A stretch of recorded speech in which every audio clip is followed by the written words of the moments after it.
name is Paul Kaminski, group editor of Metropolis Group here at DC Comics. Thank you all for joining us today on the Metropolis Group panel. And I would like to welcome to the stage some wonderful panelists who are going to talk to us about the Man of Steel. I know we're all feeling very good about Superman. We saw the movie. That was pretty wild, huh? Yeah. That was a wild movie we saw, huh? Crazy. All right, so we're going to welcome onto the stage our panelists. We're going to talk about the comic books today. First up is the writer of Superman, Mr. Joshua Williamson.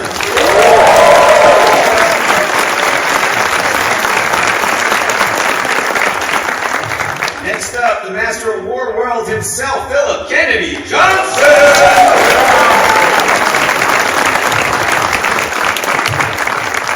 One of my favorite human beings on planet Earth, and the only one I know who killed Superman, Mr. Dan Jurgens.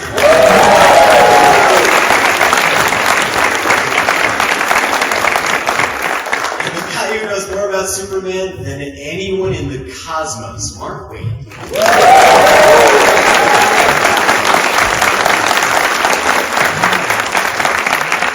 The incredible writer and dreamer on the Supergirl TV show, Nicole Maines.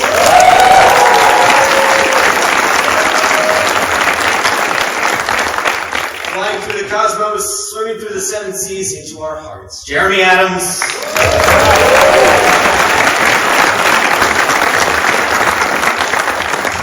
Following Jeremy around telling him, "You are crazy, stop doing that," Mr. Morgan Hampton.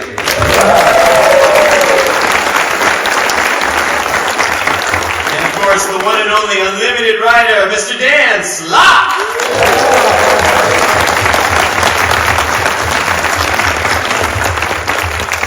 Start with you, Dan Jurgens. This month we had the Superman Treasury 2025 Hero for All. That is a story that was co-birthed here in San Diego Comic-Con in the last couple of years. Yes, it was. And talk to us about writing this story in celebration of Superman's Summer of Superman. The idea was to really portray Superman in that leadership role, where we get down to the point where it's just him and only him left in terms of servicing Earth and being that hero, which is why we called it Superman Hero for All. And just the idea of doing a story that would play out over almost 80 pages with a beginning, middle, and an end to it, and something that could last just even beyond the Summer of Superman. It's kind of an enduring read. Yeah, and it also connects to another story we did in Action Comics at the dawn of DC era.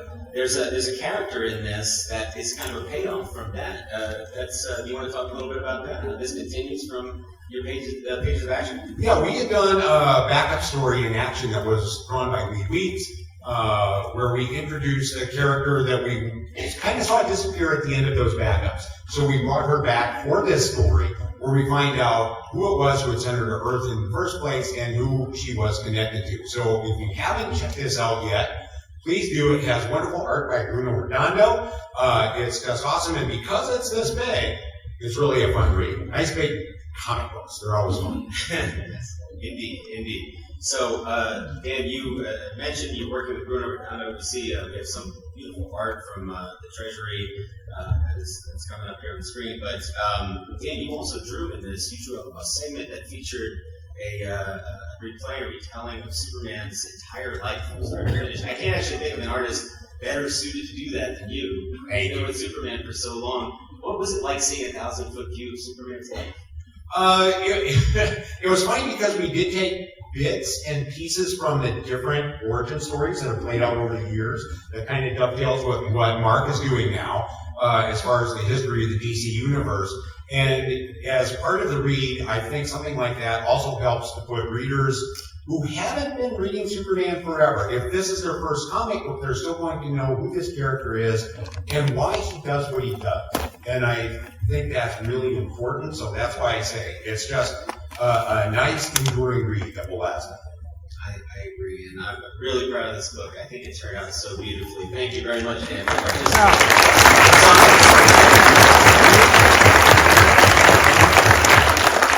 Now, over in the pages of Superman, we have Joshua Williamson, and Josh, you're just doing so much right now, man. Like, talk to us about the Darkside Legion. Was anybody here at the DC All-In panel? Okay.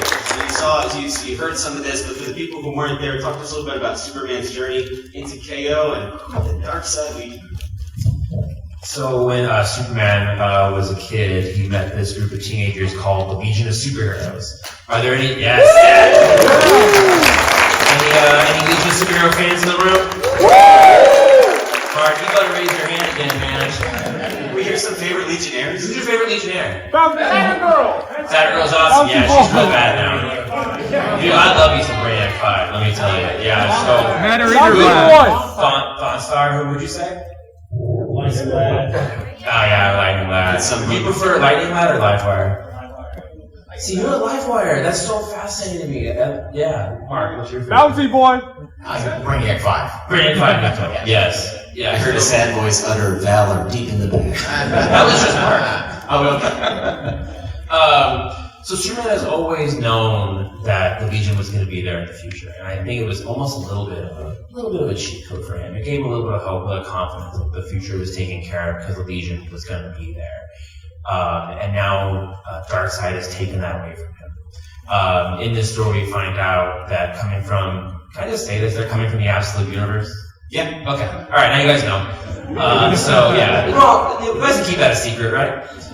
So you find out because of what's been happening in the Absolute Universe, and how the Absolute Universe was created by Darkseid, and how Darkseid is imprinted on everything that is there. That this Legion, instead of being inspired by Superman, they've been inspired by Darkseid.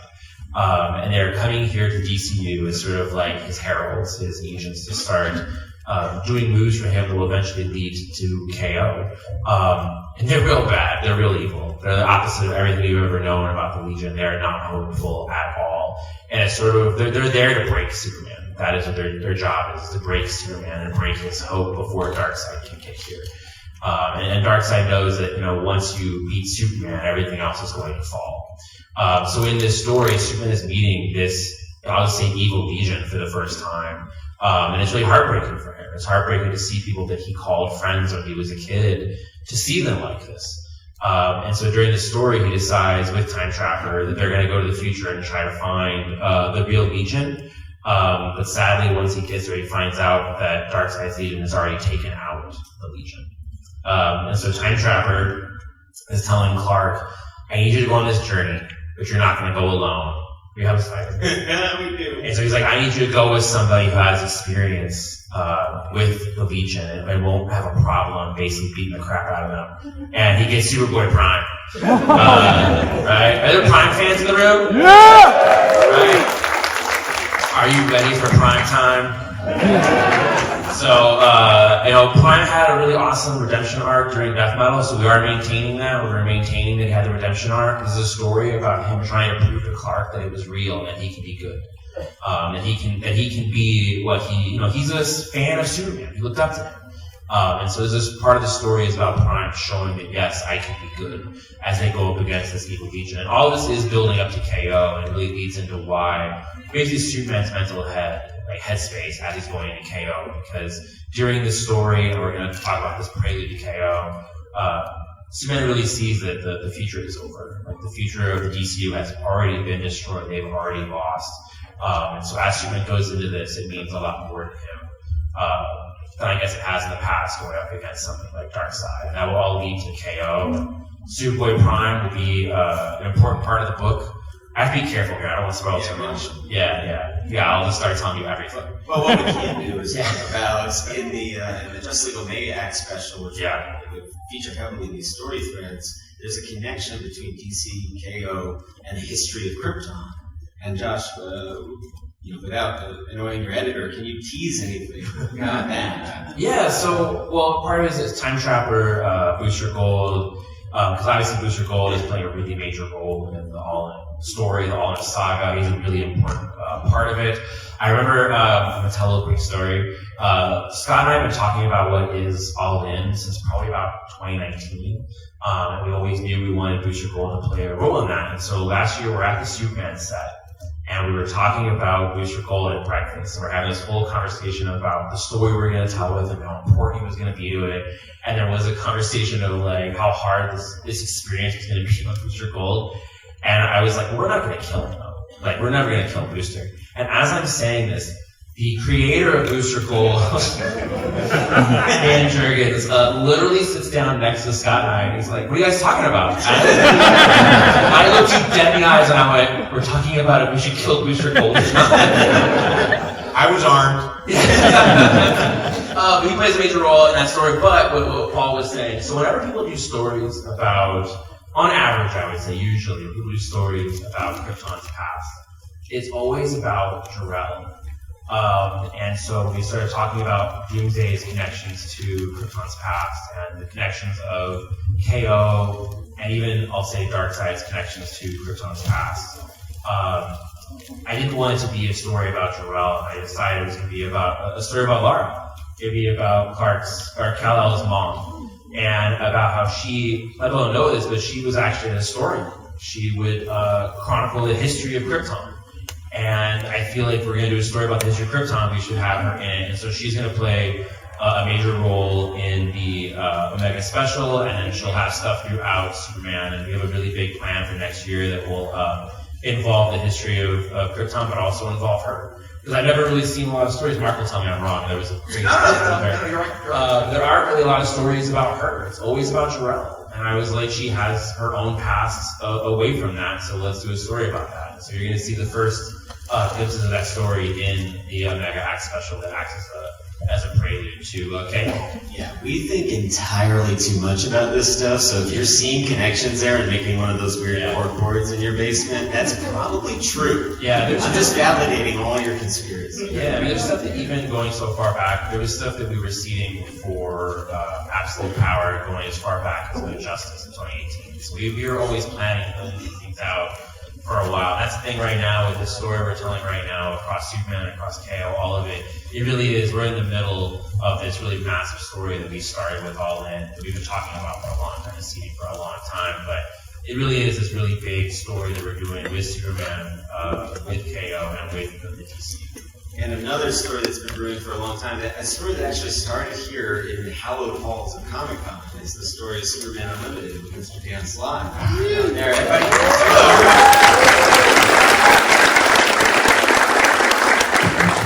Dan Slott, what is a world filled with kryptonite? A planet Earth filled with kryptonite. What does that mean for Superman? It means everything is hard. Oh, hey, I exist! Hey!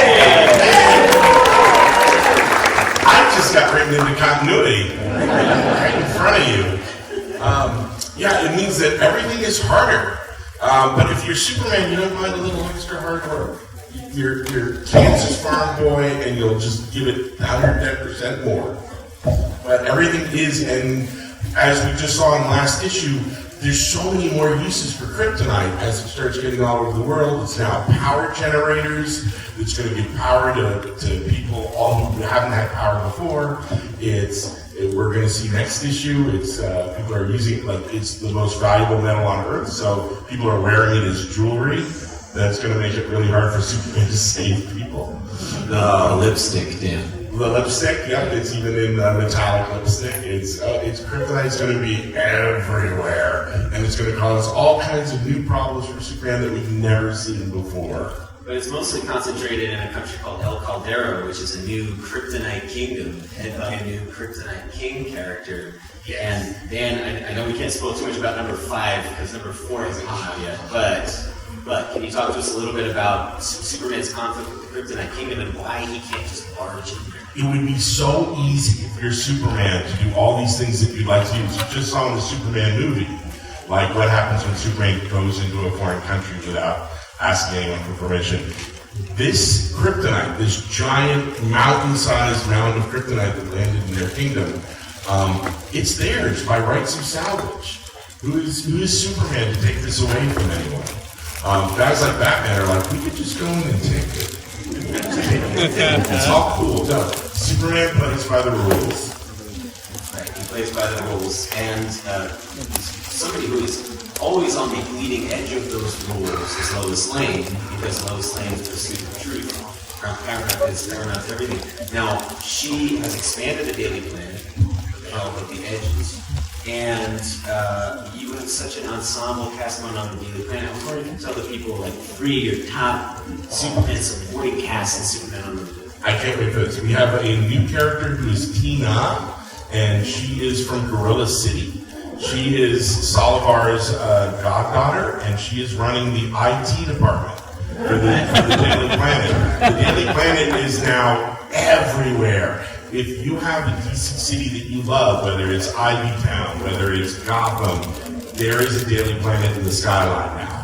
And we have a Daily Planet staff there. And some of your favorites have been spread out. We're going to see next issue, Jimmy Olsen is running the Gotham City branch. Jimmy Olsen.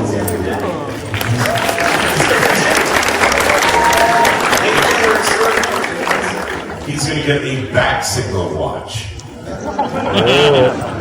And Steve Lieber gave me this, because you know how the watch goes ZZZZZ? When you're in Gotham City, it goes no. That's real. That's on the page. That's on the page. That's two. Even one more is important. Oh man, it's going to be fun to see what city Steve Lombard ends up in. Steve Lombard will end up in a great city. I really want it to be Themyscira, but we will see. Steve would die. He would die so fast. All right, Steve. There's a lot going on in Superman Unlimited, and so Superman Unlimited and Superman, the two in-continuity Superman books that happen in the present day. However, there is a Superman book that is right now telling the tale of Superboy in Smallville for the first time canonically in the modern era, and that's written by Mr. Mark Waid in Action Comics.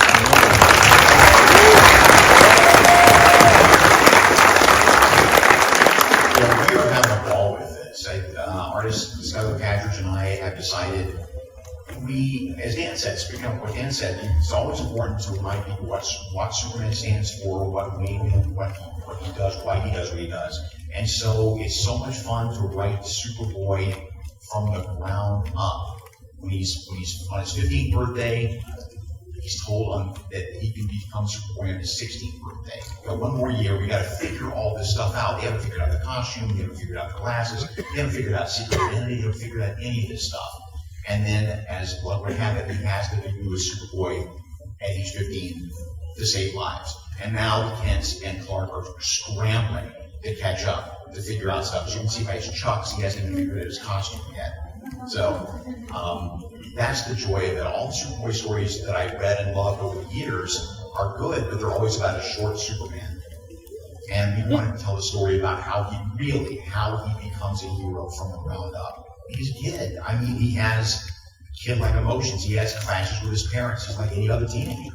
Yeah, the beating heart of this book is all the teenager moments, and I love the crush he has on Lana. Yeah. Right? It's Kevin, Winnie, and Wonder Years. It's like, that's like, we want to see that on the page, and Lana is oftentimes a forgotten love interest, especially nowadays, and I love that relationship so much. Can you talk a little bit about the kind of dynamic we're going to see? Yeah, I mean, even Kryptonians have hormones, so it's the love he thinks he can have. It's your first love. Everyone remembers their first love and their first crush, and so if only that pesky Superboy wasn't around to draw her attention, things would be really good for Clark.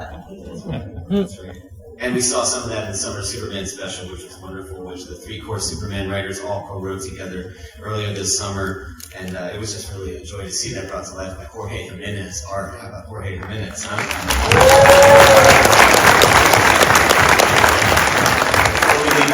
Without spoiling anything, because Brittany Holzer, the editor of Action, is in the room, and I don't want her to murder Mark here. But we, in the next issue coming up in Action, I think next week, something like that, Brittany?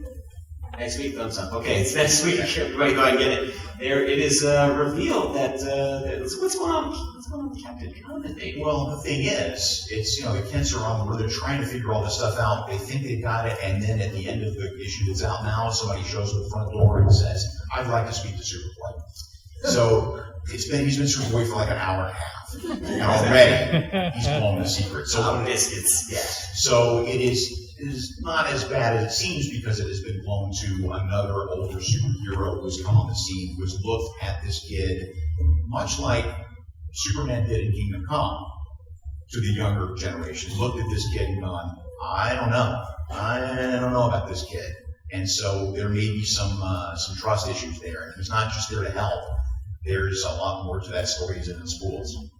That's right, yeah. And it's an amazing book, and it's a story I've been dying to see forever. And thank you, Mark, for telling me. You're the only person on the planet who could have done this. Thank you. Thank you. Speaking of stories that have yet to be told, Phillip Kennedy Johnson, you're returning to the world of Superman with the Superman Book of L. Yes.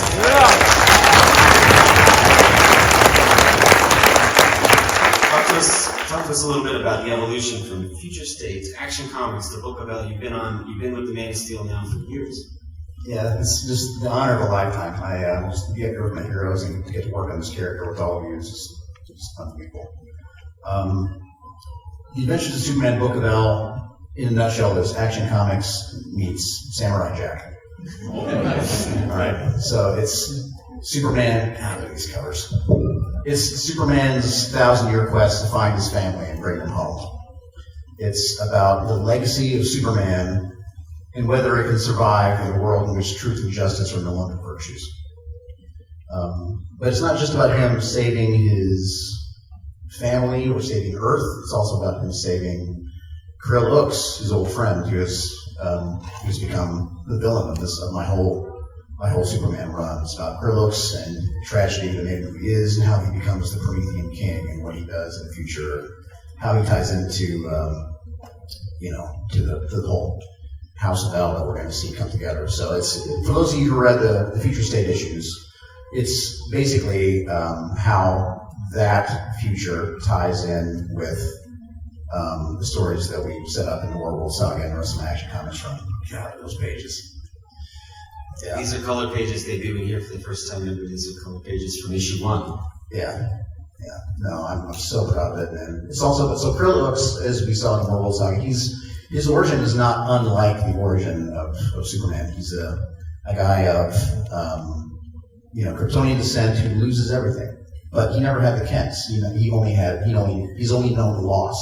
Instead of the Kents, he had Warworld and Mongol, and suffering and death. And so, whereas Superman tried to honor his lost legacy with the pursuit of truth and justice, Krill Hooks goes another way, and he goes to remarkable lengths to bring his family back. So we're going to see how that ties in with the House of L. So the title of the series is Adventures of Superman Book of L. As you guys know, I'm kind of a psycho about world building and lore. There's going to be narration throughout the series from the actual Book of L that I'm writing. That's kind of it. Documents Superman's life and what happens on Earth after he leaves, what happens to his house, what happens to his descendants. It chronicles like the family tree, basically. After Future State, everyone was asking, like, well, where do these characters come from? Like, who were their parents? And they want to know the family tree, and I've always resisted giving it, but I'm going to go ahead and put some of that in the Book of L. And every issue will end with 2 pages of actual text from the Book of L that will give you a ton of word building. For those who've been following the omnibus is about to release this week. It turned out so unbelievably beautiful, and we put so much love into it. There's a gigantic world map with a legend with just pages and pages of descriptions and history of the world and the different wars and tribes, and there's just so much in there. When we got the first take of we see Clark Kent's journals up there. We see little snippets of journals in the World Saga, but we have the actual diary is in there. And when we first saw it, it looked amazing, but I was like, well, it's not like this though, because there's no paper on World. I have to make it look like an animal skin that's been dried and, bristling up during the sheets. Just tons and tons of detail. And the stuff that we're going to be doing in the back of Book of L is going to be even more. We're going so deep, and I just can't wait to show you the lore that we're building for this world. So we have the number 2 most asked Superman question I get on the internet from people. And please, by the way, I see. Is where are the twins? What's going on with the twins? What's going on with them? Are the twins going to be in this? Yes. They're hooray! I ask about the twins all the time, and the whole time I've been like, I didn't want to. It's your story, so I don't want to be ruin it. But I'm like, please read Adventures of Superman Book of L. They're there. Yeah, they're there. No, it's about. The interaction of the twins came from my feeling that Superman still had some stuff to work out with those lost years with John. Like, these years he felt like he'd lost of his youth. And so when he's on Warworld, he finds these 2 Philosian children who are that age. It just shows him getting so close with them, and you can just tell that he's feeling his own loss through them. And seeing their relationship get so close over the course of that Action Comics run. But as I was kind of thinking about the rest of this epic that we're slowly telling, I started seeing it more and more in the context of the greater Superman mythology and what they would mean to the House of El, and what they have a much stronger place in mythology than I realized at first, and that really comes into play in Book of El. So we're going to be out of the cosmos in Book of El, but we're also out of the cosmos in Metropolis Group, because Metropolis Group doesn't just handle Superman, we also handle the Green Lantern franchise as well, and that's my cue to talk to Mr. Jeremy Adams here. Who has been charting Hal Jordan's journey in the pages of Green Lantern now these past several years. That's the first most question I get asked on Twitter about Green Lantern. Do you even like Hal Jordan? Yeah. Okay, I like Hal Jordan. Jeremy, do you like Hal Jordan? I love Hal Jordan. Oh, good. That's settled. I like hockey ex-pilots now, so. Talk about his journey. Talk about... So, Hal Jordan, when Paul asked me about doing Green Lantern, the first thing I thought, I've said this before, is like, how much money does he have in his checking account? Because I don't think it's a lot. I don't think he's been on Earth a lot. He hasn't been able to hold that much out. And so he's kind of a bit of a screw-up. But he comes back and, he's pursuing the girl he loves who's engaged to somebody else. And in this moment, he starts to look around and we see all the legacy characters really coming into their own. And he starts to kind of have a maturation and realizing, what am I doing? What am I doing? It's a little bit of a midlife crisis. In between that, there's just this whole, 25 issues in, so I'm not going to belabor it, but the spectrum's broken. Bad guys have blown up all the central power batteries, and now we've got a Star Lantern and Starbreaker, an emotional vampire that they shut off the emotions through the entire universe, and the Green Lantern Corps, now that Aya from the Green Lantern the Animated Series, which if you haven't seen, you should see. Her and Razor are back in continuity, and Jadestone from the Absolute Power was an amazing robot that's now Green Lantern, and John's ring that Phillip created. They are kind of the only hope in a world without emotion at the moment. And so it starts off this whole Starbreaker supremacy that we're doing, that Mo and I are doing between Green Lantern and Green Lantern Corps. Yeah, born here also at Comic-Con last year. Yeah. A lot happens in this building. Yeah. So the many fun moments with Hal in this book, but one of my favorite characters you're writing right now is Kyle Rayner. We got Kyle Rayner fans? Show of hands, actually. All right, show of hands. If you had to pick, okay, Kyle or Hal? Kyle or Hal? Let's go Kyle. Careful. No. Hal. Oh, that is boy. Nort. We have a 1-800 number to see who dies. Talk about Kyle and Odyssey the Time Bandit and hanging out with Superboy. This is Paul's fault. And we were having Hal, but we wanted to do something with Kyle in the background. And we brought in Superboy and Odyssey the Time Bandit and Dan Garrett. And they're running around in the cosmos trying to get materials to build their own central power batteries. And if you've been following, Kyle, during the whole Source Lantern thing, was kind of Super Saiyan turned White Lantern. And so now Kyle has the ability for a short time to go White Lantern when he needs to. The only problem is if he does it, he doesn't have any powers for a little bit. So it's kind of like a last resort thing. And we're having a real fun time, and we have a lot of big plans for Kyle to be, I can't say more, but it's really awesome. And I'm excited about Kyle. Yeah, you're seeing the art here from Harmonico. Harmonico has been with this book since the start. We love Harmonico so much. And what he's able to do with these characters. So we see Kelly there, and that comes from Phillip Kennedy Johnson's Green Lantern Orchard. Yeah. So there's a lot with Kelly and Ellie, and particularly Kelly's glove, because there's a lot that was never explained. And so Morgan and I sit down at Denny's and come up with weird stuff. We're also going to see Ellie in Book of El. Ooh, well, finding out right now. Interesting. Cool. So Morgan Hampton, writer of Green Lantern Corps. I'm just going to embarrass Morgan for a moment. Morgan is one of my very favorite writers in comics. Morgan makes me feel things on the regular page when I'm reading his work that not a lot of writers do, and I'm so excited. So Morgan is writing Green Lantern Corps right now, Luis Jaime crafting the Starbreaker Supremacy story.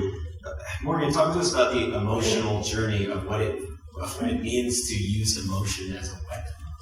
Yeah, I mean, I think it's something that's unfortunately very relevant to the world we live in right now. And why? Don't ask why. But I think what's been really fun to explore with Jeremy on this book is in issue 7, we kind of get into when there's no more emotion around and all the stuff that's like logic, right? And I know you and me are both big like Star Trek fans, so like I think we really approached the Green Lanterns trying to save the day in this, like having to get a really logical approach, and it kind of became like Vulcans a little bit. Like we had to like sit them down and go beat by beat, like how are they going to make the decision to save the world when like logically it would just like happen, right? So that's been a lot of fun, and as you can see on the pages here, something visually that we're doing is we want the colors to be muted, with like to kind of explain that like the emotion has been sucked out of the universe, and I think look at Superman's not saving the cat. Yeah, Joker's not smiling with the handgun. Yeah, it's been really fun to just kind of explore and challenging to explore just what it's like, how to save the world when like logically you might just want to let everything. Yeah. Well, it's an interesting idea because like you never really think of like emotion being that crucial to a civilization's survival, but like, you know, if emotion were to be sacked out of this room, you wouldn't necessarily care about the person sitting next to you. And it actually was a crazy cool weapon. Now, there's a lot of cool concepts in Green Lantern Corps, and I wanted to talk a little bit about what's going on Oa and who's heading up the Corps right now, and what are some of the wild concepts you're playing with amongst the Corps on Oa. I mean, right now, I think one of the really interesting things in this book that I found really fun to explore is Ellie and John's reign. Like, I want to thank Phillip for that. Like, we're pulling a lot from his Green Lantern Warjournal run. I think some of the magic of comics is being able to like pick up these pieces where they were and take them to a different place. Like Ellie being a manifested construct of John's dead baby sister is really interesting to explore. Like, really weird. And really like, problematic, honestly, too. And I think just navigating like just John's point of view with that has been one of my favorite aspects of working on this book. And yeah, very weird. Why is it unethical to keep your dead mom in your room? Tell us, Phillip. Tell us. Well, it's Can we talk about him? And we can. That's right. Yeah, let's talk about Jon Stewart's journey a little bit. Well, I mean, yeah, so when I was writing the book, actually, I was at a convention, and someone came to me, and, okay, so for those who didn't read that book, he was caring for his mother, who was suffering from dementia, and was really having a hard time. And he had to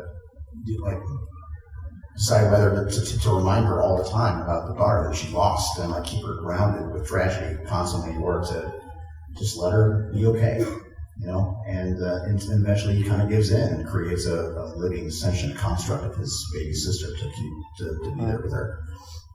And somebody came to me at the con and was like, "Man, this is a beautiful story. He's doing the wrong thing.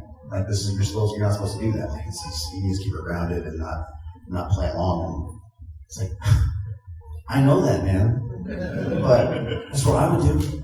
I mean, if you have like ultimate power and you have the power to take away your mother's pain like that, like, are you telling me you wouldn't like just bring her some relief and help her to be okay? It really humanizes him. Yeah,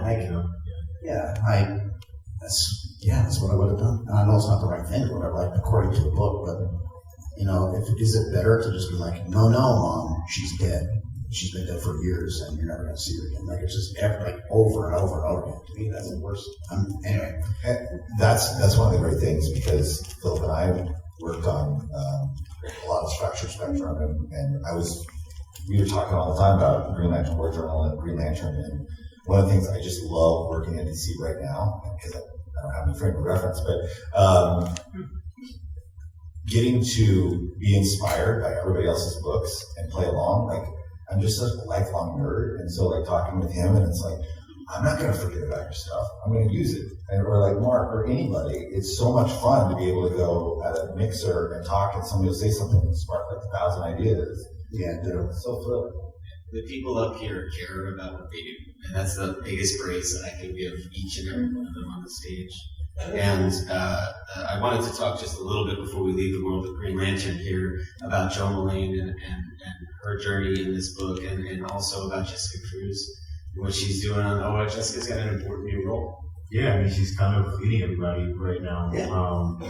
If you read issue 6, I think what was really fun about that was we explored like how she's in this position of power and she's kind of slipping back into like, I'm going to use work to like knock it out and go out and do the things that I need to do. And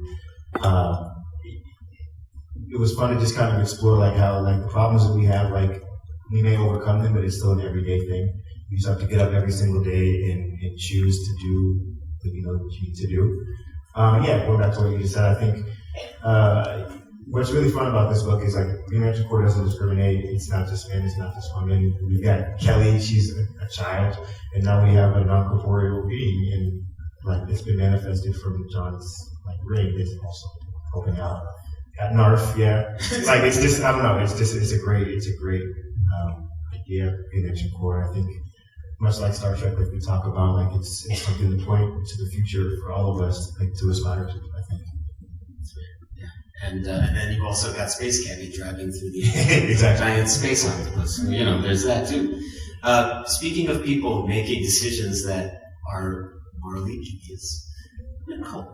Yeah. Let's talk about Secret Six. Oh, please, let's. And let's talk about how the Secret Six make a lot of bad choices. Well, I mean, historically. Yeah, sure.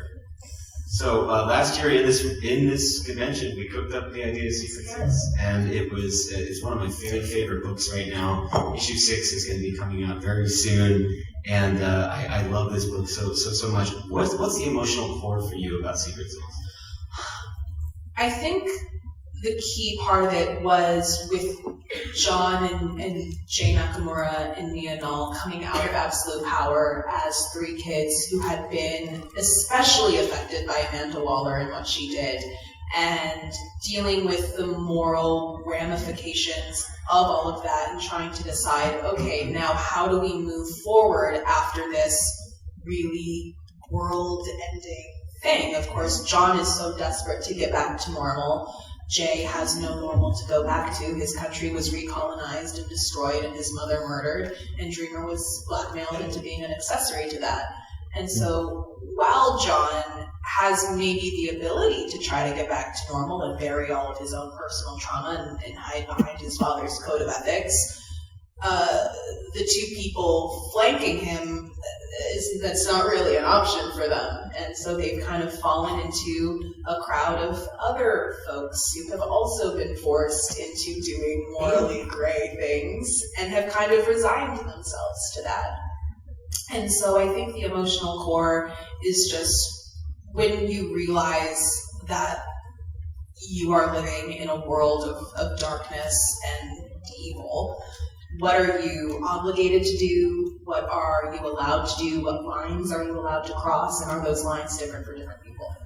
Yeah, and the cast here is fantastic for those because everyone brings different trauma to the table. Yes, they do! Which is what you want at a Secret Six, really. But you got Dreamer at the heart of the story, and then you've got John Kent and Jay Nakamura, who's getting the Nakamura knocked out of him right there.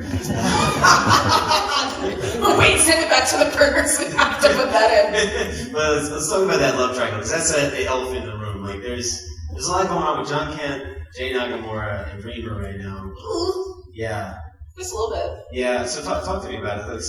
What's John's perspective on this? What's Jay's? What's Dreamer's? Yeah, I mean, Jay is particularly in this position where he's kind of in his, to cross over for a second, he's almost in his Magneto era. He has come to the realization that the powers that be and the systems in place are kind of base level evil. He has realized that we, the people, have been made to basically be resources to be consumed by world governments, and they don't care if we live or die.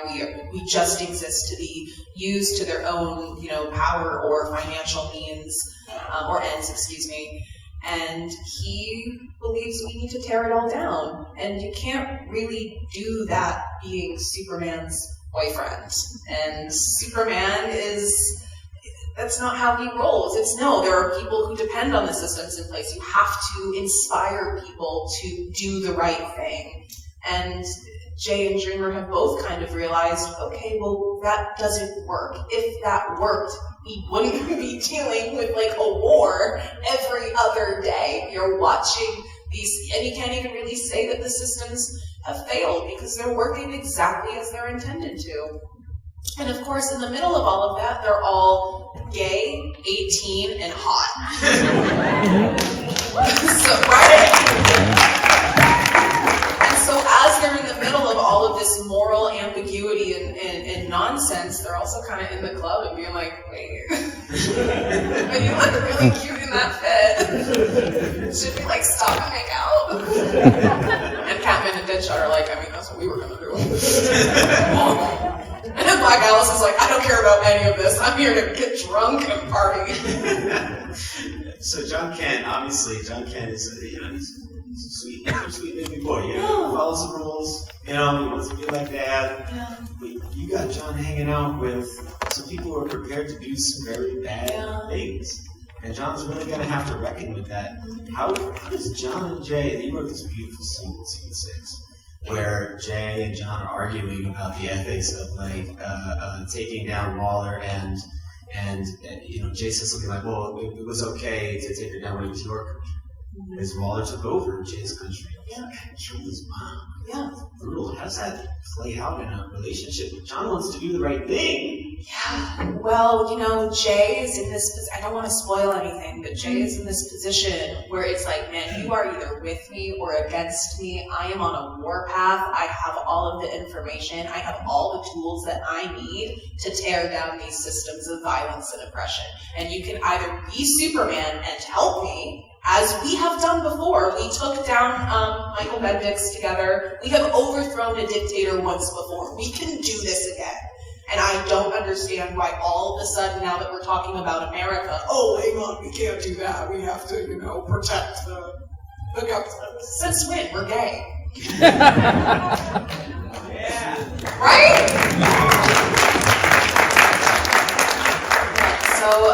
So they are, potentially at a breaking point, and that just sucks for John because, he just wants everything to go back to normal. Should we show a little sneak peek of that on the screen here? We ought to. Should we ought to? Yeah, we should. Golly, just a little. Yeah, it's a brutal scene. It's really beautifully written. It's beautiful. Steven Segovia's art is gorgeous for this, and I'm so glad we got him back for issue 6 because it's everything that I wanted. I'm really proud of it. I'm really excited. In my own short life, I feel like I have come to the conclusion that it can always get worse, and that is a lesson I am eager to impart on John Kent in particular. John's in for a rude awakening. Well, yes. Yeah. Thematically speaking.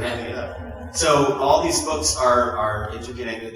They all play with each other in the same universe. And then I wanted to talk a little bit about the march toward Action 1100 next year. And particularly with Josh and Mark and Dan. Now, I know we can't talk about this too much yet because this is all next year's stuff, but we have a big issue coming up, and all the books are going to be playing in the same sandbox and leading to the same things. And I was wondering if you could talk a little bit, without teasing or spoiling anything, just talk a little bit about what you as a writer, as Superman, want to hope to see next year for the people. Tell me not to spoil anything. Yeah. No. Don't spoil anything, but spoil everything, okay? Well, we've been teasing. There's a big Superman villain that hasn't been around for a while. I was gonna say it. Zod is coming. We've been teasing Zod for a while. Actually, the trick to this. Zod might already be there. Now Paul, full of life. All right. To say that. But yeah, we have some really big plans with Zod coming. I can't say too much because of because of KO, the planetary after KO were so big and so massive that we figured it out when ECO afterwards. But I can't say that, Zod is going to be a major force this year. Yeah, and Dan, you've got some stuff cooking with John, which we can't talk about too long. We cannot talk about that, but a lot of you are very passionate when talking about John Kent and about certain things you want. And I am a writer. All right, cut him off. Cut him off. Hey, Mark, what's going on in Action Comics? He's so lonely. He's so lonely. He needs friends. He does. Oh, really? He needs friends. Oh, he needs friends. He needs lots of friends. Well, we'll get to that in the future. It's great right here. I didn't say that. I have a lightning round. Y'all want to play a lightning round? Sure. It's kind of silly. Is that all right? Sure. Mark Waid, I need one piece of Superman trivia you're pretty sure no one in this room knows. Wow. Okay. Lana Lang's mother's maiden name. Oh, smart ass here has his hand up. Potter is exactly the answer. Thank you.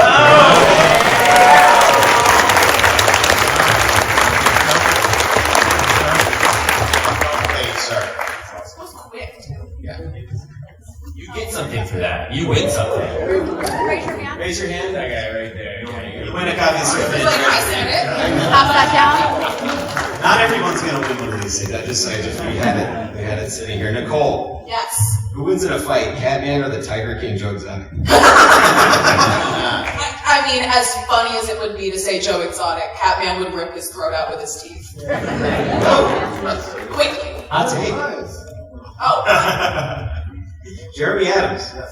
Beyond the Source Wall is anyone's guess. I know what I think is there. Yeah. Oh, you want to know what I think is there? Jeremy, what's the first thing you see when you go beyond the Source Wall? Star Wars. Kirby.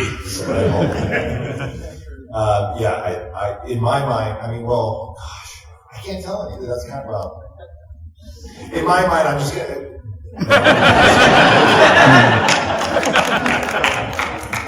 You don't see anything, you just hear, nothing beats a jet tube. There's nothing behind there, bub. All right. Phillip. Yes. You ready to be embarrassed? To be embarrassed? Yep. We know Clark saved his Warworld armor as a souvenir for reasons. What did Manchester Black bring home as a souvenir from Warworld? Oh my God. Okay. Real answer would be a skull fragment of one of the unmade while he was in teacher's care, but a fun answer would be the brain matter that he bashed out of teacher's skull in the arena in that one issue, the 10:30 that was. Brain matter? Yeah, his teacher's brain matter squirted out of his nose when Manchester was beating him down in the arena. Hey Phillip, where's he keep that brain matter? Same question. On his jacket. On his jacket? Okay, that's good. That's good. You sure he didn't buy some Warworld death sticks? Maybe? Dan Jurgens, what is your most unpopular Superman opinion? And please do not say anything problematic. Then you have to give me a different question. Unpopular Superman. You hated the Trunks, didn't you? No. I'm just kidding. No. Kidding. I'm kidding. It's a joke. No, I did not hate the Trunks. In fact, I was happy to see him in the movie.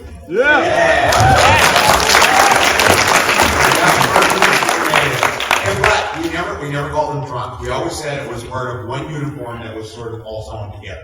It's not a separate pair of trunks that he pulls on up over the okay? Here's the unpopular. There it is. That was good. That's a writer at work right there. That answer. Morgan. Yes. Someone is running sanitation and internet and stuff on planet Oa. What's the worst job you could get assigned as a utility gig on Greenland or something? Can you say that last part one? Someone is running internet and utilities on Oa. What's the worst job you could be given to do on Oa? Oh, cleaning up the toilets at the Warriors farm. Kilowog, after Kilowog. Yeah, Okay. yeah. Yeah, he's a big. Guy Gardner too. Yeah, that's not Dan Slott, you've got Jimmy Olsen for Secret Santa. What are you getting? Ooh, a flame retardant bathrobe. Like if you know the cover, if you make it flame retardant, then you're safe. Josh, where does Lex Luthor take Mercy Graves on Valentine's Day? Oh my god. Oh no, I know where he takes her. He takes her to a lovely winery in Otisburg. Otisburg! Oh my word, we should put Otisburg in the books. Can we do that legally? I mean, Yeah, where's Jay? I love it. I love Mercy and Lex. We're not done with Mercy and Lex. There's more Mercy and Lex. Not done with Mercy and Lex, not done with the Superman books either. I do have one more here at Treasury to give away. The first person to raise a Superman comic book into the air gets the Superman Treasury edition. Come on, First kids, person- do it. Come on, fast. Where? Thank you. That counts, yes. Thank you so much, everybody, for joining the Metropolis Group panel here at DC Comics. As always, justice to Pete Ross.